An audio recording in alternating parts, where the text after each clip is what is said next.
Ladies and gentlemen, welcome back to another episode of the notorious Downtown Sports Podcast. Today I'm joined by my co-host Tom Warner. Yo. And our two special guests, Kieren Dougherty. What's up? And the Liam Stevens. They call me Step. All right, today we'll be doing a wide breakdown, a little bit of NBA, a little bit of the NFL. But first, we go into the biggest quarterback question, in my opinion, in the NFL right now. Dak Prescott versus Carson Wentz. Boys, I know as Eagles fans, a little bit of dysfunction right now. As you know, Alshon Jeffrey called out Carson Wentz the other day in the locker room. So what do you think about this debate, if there even is a debate between these two quarterbacks?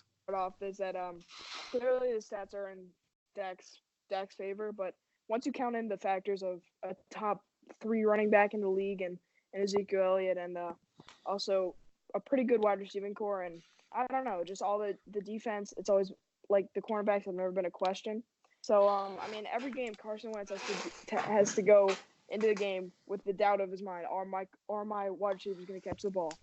How many touchdowns is my quarterback's going to let up? So I still think Carson Wentz is overall a better player. All right, Kieren. For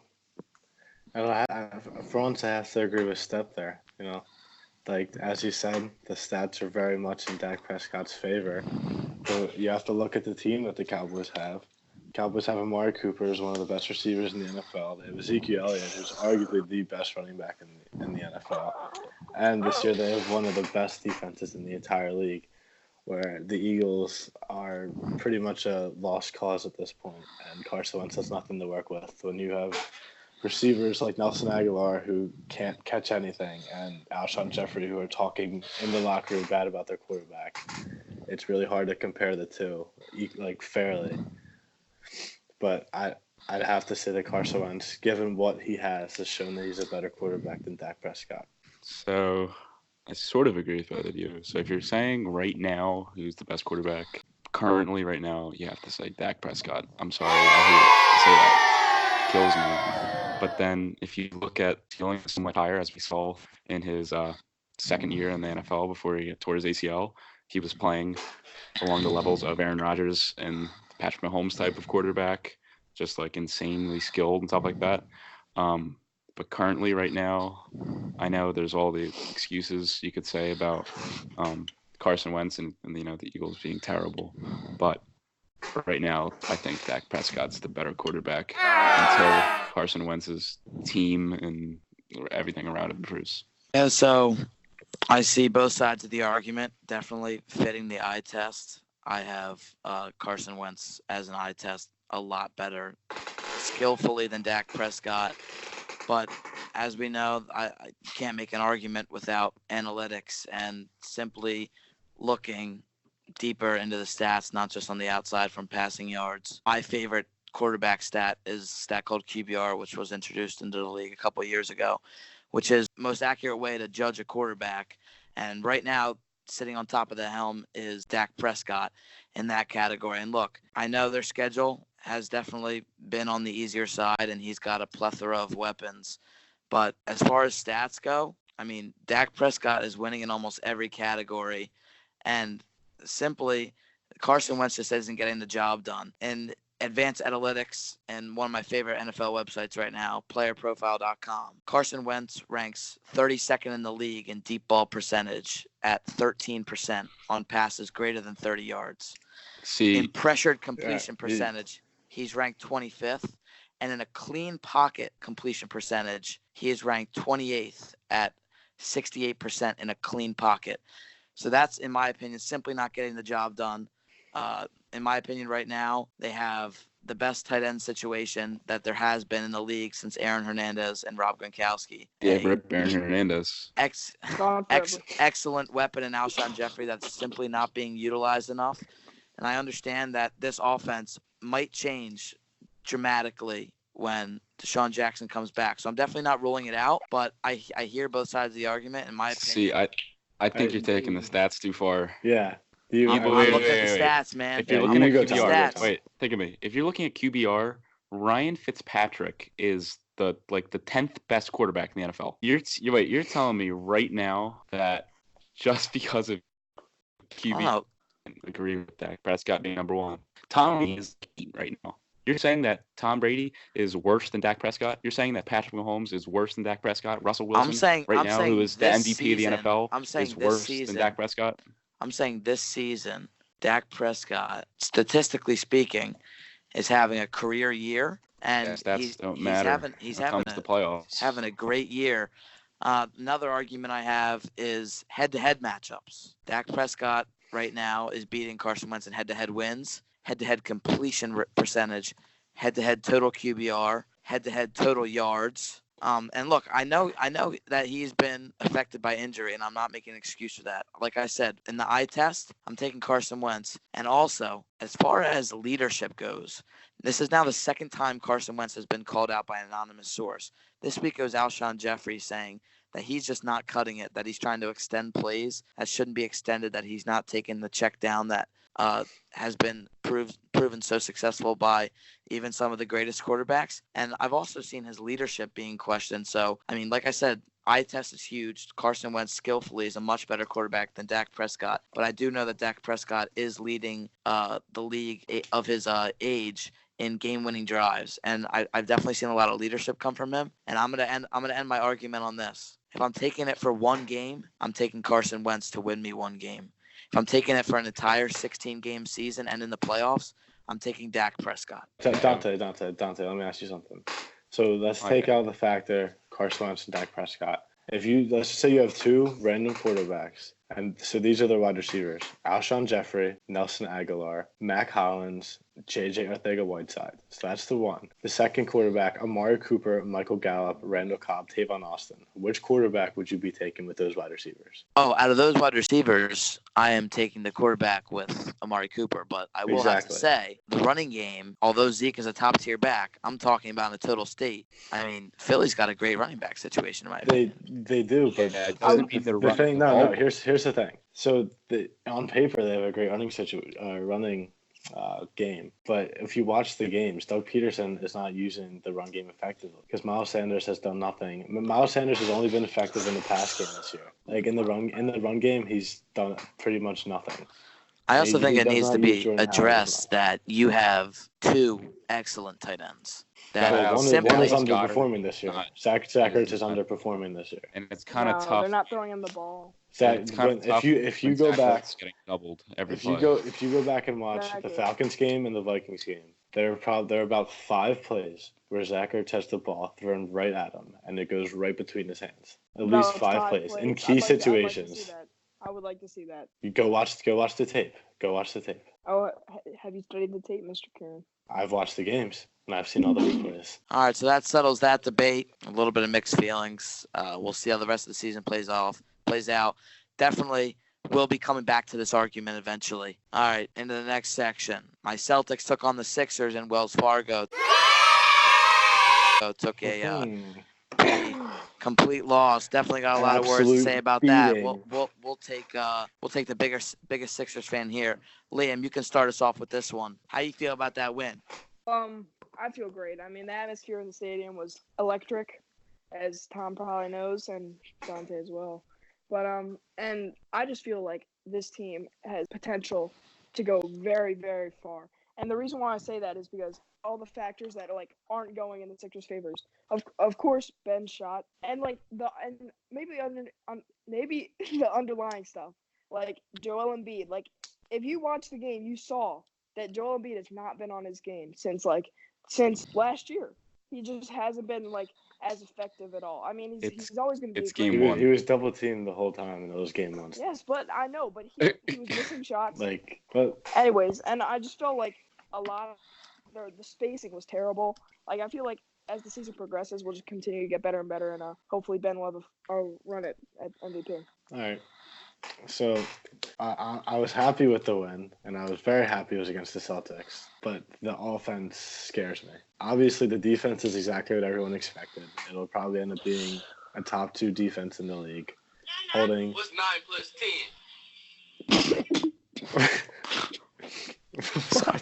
Keep going. Anyway, as I was saying, holding the Celtics' top free agent signing to only 12 points in the game. Having Matisse Thybulle, I think he had 2 steals in his first NBA game. The defense was amazing, but the offense was very lackadaisical last night, especially in the second half and third quarter. They were playing very sloppy. Pretty sure they had a series of plays where in 7 possessions they had 5 turnovers. And when you get down to times like playoffs, that kind of basketball, it's not going to win games, even if you have a great defense. I disagree with that completely because Elton Brand has done an amazing job with setting up this team and drafting players. And we will trade. Our bench is very, very deep right now, I would say, and we still have some younger guys on this bench. And Elton Brand's going to trade for a straight shooter. I can honestly see someone like Marco Bellinelli coming back on the team. But he will trade for a straight shooter probably right around All-Star break. And adding that, I think off the bench will provide some scoring when it comes to the playoffs. That's going to be necessary, as you can see throughout the league, especially in the Eastern Conference. It's terrible right now. The Eastern Conference is garbage. Any competition besides the Bucks. But the Bucks I believe, are going to regress this year because they lost their second best player on the team, which I believe was Malcolm Brogdon. He was a 50-40-90 player, which is insane to do. He's a big role in their team that is now on Indiana. But about the win last night, I wasn't a fan of it because I believe on the Celtics' part, they shot like 56% from the free throw line. So let's say they made, 5 to 6 more points.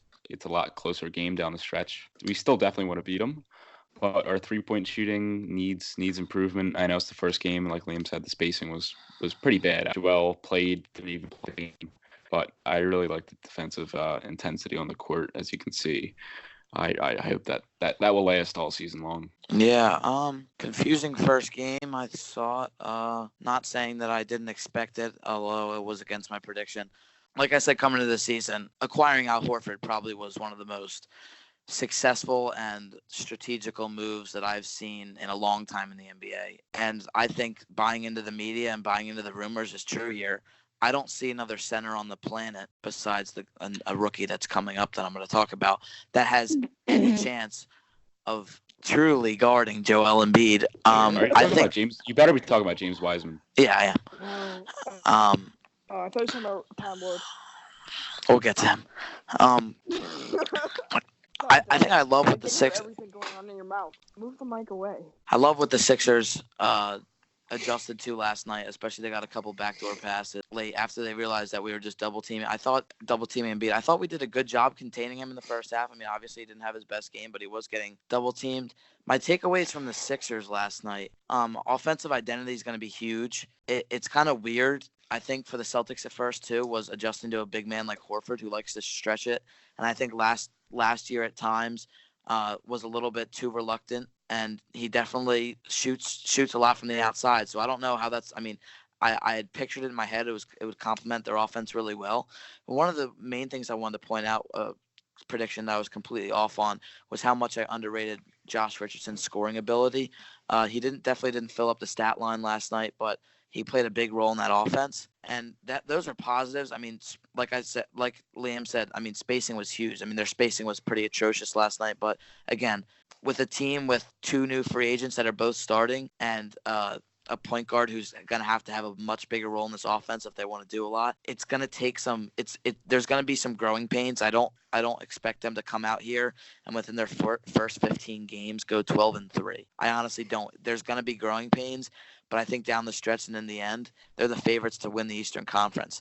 My negatives for this team, and we didn't see it last year, but what I'm predicting for this year, first seed in the Eastern Conference, I think they're going to be first seed by a wide margin. Like Tom said, I don't think Malcolm Brogdon is the second best player on that team, but losing him is huge. 50-40-90 guy, that's really big. I don't think Brook Lopez is going to produce like he did last year. But just looking at this team in general, if I'm the Sixers, and I know trade deadline's huge, I don't feel confident about a single player in the starting lineup scoring with under 2 minutes. And why I say that is, like I said, Embiid's getting the double team on the block. There's going to have to be someone else to get that shot. And Josh Richardson hasn't proved it yet. I mean, look, I know his time in Philly. Obviously, he just got here. He didn't get the real chance in Miami. Tobias Harris is not a clutch player. Unfortunately, I didn't bring up stats to this, but I know his clutch shooting percentage is not high. It's really all up to the main man on this offense, in my opinion. It's Ben Simmons. And in my opinion, the amount of pressure he got this offseason about developing a three-point shot was unprecedented. All this man needed was a consistent mid-range shot, and this offense would feel a lot better. So my big issue with this team, under 2 minutes, I'm definitely going to be a little bit nervous if I was a Philly fan about who's going to get that last shot, because I'm pretty sure most defenses are taking it away from Joel Embiid. All right, into the next part, Celtics. I had decent expectations. Last year, my expectations were through the roof. This year, I wouldn't call it a building year, but this is sort of a mesh of three players who ultimately play the same position: Gordon Hayward, Jaylen Brown, and Jason Tatum. Kemba Walker, I predicted before the season would become a facilitator. Obviously, it was not that last night. I don't know what that was. I don't know how to describe that, but I didn't like what I was seeing. I have an issue with the amount of minutes some of the players got. And there's one man on. Yeah, I didn't like what I saw last year. I didn't like what I saw last year. I don't like what I see this year. And there's one man on the Celtics that needs way more minutes. He goes by the name of Robert Williams. Don't let me get started about this man. I'm telling you, if he gets minutes, and Enes Kanter's out, he's starting. I'm telling you, he's opening eyes. 6'11", he's got a good frame. He's a good shot blocker. I'm coming back to reality here. I like him starting for the rest of the year. I like Enes coming off the bench. He cannot score a basketball though. That's fine. I don't care. He is one of the most athletic bigs in the league. As far as athleticism goes, he's a shot blocker and a defender. That's the prototypical big man. That's what I like. I need him to have more minutes if we're going to be successful. I think we've got a lot of work to do, a lot of things to be happy about, a lot of things not to be happy about. One, my boy Gordon Hayward's coming back. That was huge. That was a big confidence builder. Two, obviously everyone's talking about Kemba, but if he has a worse game than that, I'll be shocked. And again, the free throws, I mean, I can't tell you how many games come down to free throws. Shooting 53% of the line, and I was there. I was right where the Celtics were shooting in the second half behind the basket. It was definitely wasn't a calm storm. I mean, it's hard. It's hard seeing in that mesh of blue. So I'm not making excuses. I think that this year is going to be a trial year. I see them finishing anywhere from the 4th seed all the way down to the 7th seed. Like the Sixers, they're going to have growing pains, but they're going to figure them out. They're not going to figure them out because a little while. I think they eventually will, but I think this upcoming draft, we have the Grizzlies pick, which is projected right now to be the 6th pick. I think I'm praying that the Grizzlies are within the top 3 so we can make a run at this Wiseman kid because he's going to be special. But just to wrap that up, Sixers going to the finals, in my opinion. Celtics a trial year. We'll see how it goes. Very upset in the coaching and Kemba Walker's all-in-all performance. All right, going into the rest of the Eastern Conference and the Western Conference overlook. Let me add something in about the Celtics real quick. I think one thing is you almost have too many guys who need the ball on offense. I think just the way some of the players have been on your team the past couple of years, I feel like Marcus Smart should be playing a point instead of a shooting guard situation because I think he's actually an underrated playmaker. And we've seen his intensity on defense. But I like him a lot. I think he needs to be traded for a big man. The one big man who's actually is available in the market. It's perceived. Adams on the Boston Celtics very nice. Because I don't think anyone would take Jaylen Brown's contract right now. So I don't think he would be able to trade. But I think you could package a couple, maybe second-round picks, future first-round pick. I don't know what is exactly on your roster, or what do you have in picks-wise. But I think going for Steven Adams would be a big move. Yeah, I mean that I mean I didn't even think about that. That would be immediate, an immediate. He'd play. I mean I can't stress it enough. I loved Al Horford. He fit into our offense really well. But I love with these 4 starters, all of them can score from any point on the basketball floor.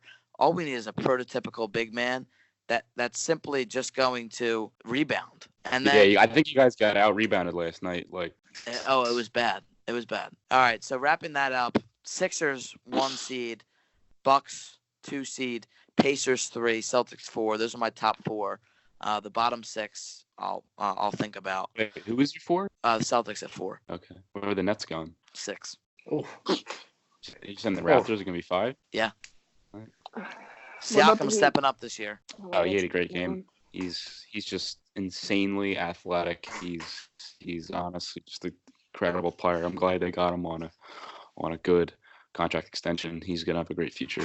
And All right, wrapping this Toronto. episode up, talking about one of the most exciting topics in the NBA, about predictions. Rookie of the year. A lot of great rookies in this class. I'm sticking with the guy that I said would be the rookie of the year from right out the gate, right out the draft. I thought he was drafted way too low. I see a direct Jason Tatum comparison to this guy. He can score from every point on the floor. He's a terrific shooter. And that guy is Cam Reddish of the Atlanta Hawks. I predicted Hawks are breaking out this year. They won tonight by 17. Trae Young dropped 40. He's going to complement this offense really well. He's a scorer, and that's exactly what he's going to do this entire season. Can I add something real quick? No, you can go ahead. I think I just think he's going to be overshadowed by DeAndre Hunter. DeAndre Hunter's on the starting lineup right now. Yeah, no, they both are in the starting lineup. They both started? Yeah, I think I like him too a lot. I mean, if I had to pick, and they're both coming from the same team, if I had to pick 2 that I would think would be the rookie of the year, it would be those 2. But I love Cam Reddish. He can score from anywhere on the floor. Drafted way too low. So I was just gonna think that my immediate option is John Morant, because we all saw what he can do in college. He's a Russell Westbrook with a better shot. I mean, I get that the College State. But when you put in the factor of having your almost the entire team to yourself and getting the ball 90% of the time when you're on the floor, his only a real other decent teammate is Jaren Jackson. And when you put those factors together, John Morant will definitely have to be my pick, and I see him to be a superstar in about 3 to 4 years. Kieren? I really like Tyler Herro of the Miami Heat. I think a lot of people with all the big names in this year's rookie class are overlooking him a little bit in the rookie of the year debate. But if you look at some of his stats, his stats in college were he shot 46% field goal percentage and 35% three, which is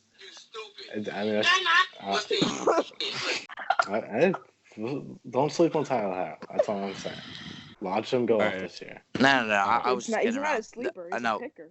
Yeah, he's definitely not a sleeper. He shot 51% from 3 in the preseason. So he probably played a team from Indonesia. Doesn't matter. All right. It's still professional basketball.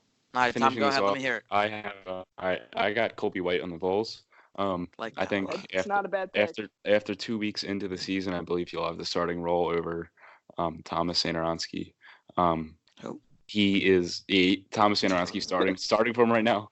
How is that? He lives on the Wizards. They signed him. That's probably why the Bulls got absolutely demolished. Yeah. By the Hornets. Anyway, I think Kobe White is going to have a really good year. If you can see, he's insane athletic, super fast. You can kind of compare him to De'Aaron Fox's athleticism. I think better shot, maybe a little bit less playmaking defense, but for a rookie, I think he's gonna have. He runs the floor. He runs the floor very well. Yeah, he's definitely he's gonna have the ball. He's got great size too. I like him a lot. Yeah, he's a great player. All right, guys, thanks for tuning in to another episode of the Downtown Sports Podcast. Signing out, I'm Dante Pozzi. Tom Warner. Dougherty. And Liam Stevens.